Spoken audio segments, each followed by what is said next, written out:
Hey, good morning, Ruthless Church. It's me out here in nature, sitting on a rock, and just wanting to talk to you guys about life, I guess. I'm not really sure. All I know is I woke up this morning, wasn't feeling that awesome. And then as soon as I walked outside and I started walking to the nature and everything, I just started feeling great. And I started thinking to myself, man, look how beautiful it is out here.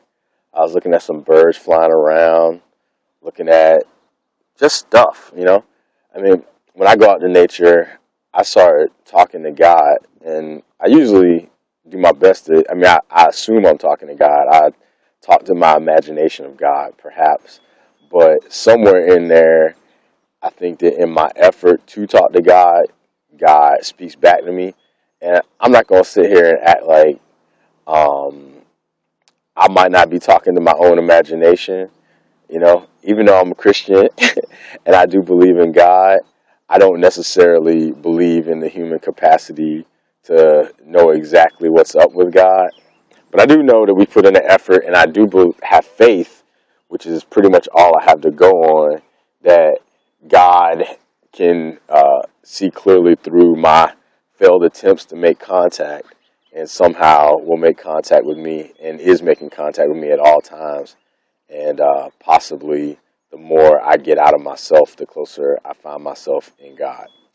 Don't really know, but I kind of got that feeling, so I try to go towards it.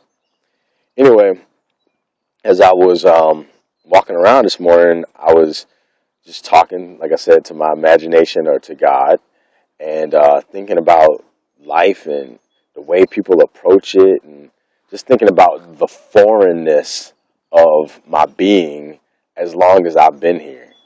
You know, I've been living on the earth for like 37 years, and I've been conscious of my presence on this planet for about 35 years, where I can actually like point back to memories and points in time and stuff like that.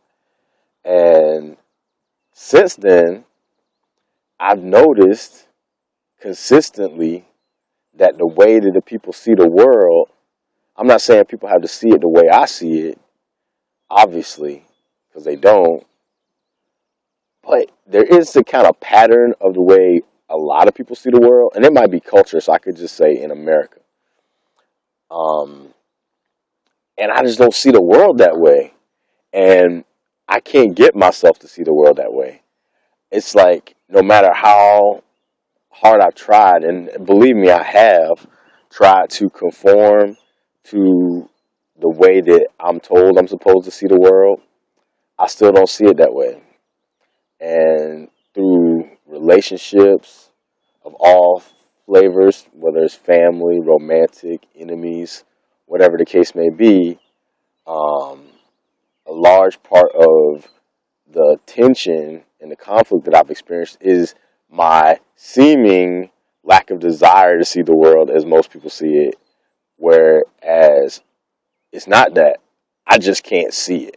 I just cannot see the world the way that people see it. I can accept that people see it that way, and I know what to do or how to act like I see it that way in some instances. But the fact of the matter is, I don't, and I never have. Um, my brain, for some reason or other, kind of like sees stuff in a poetic fashion, and hence I write poetry.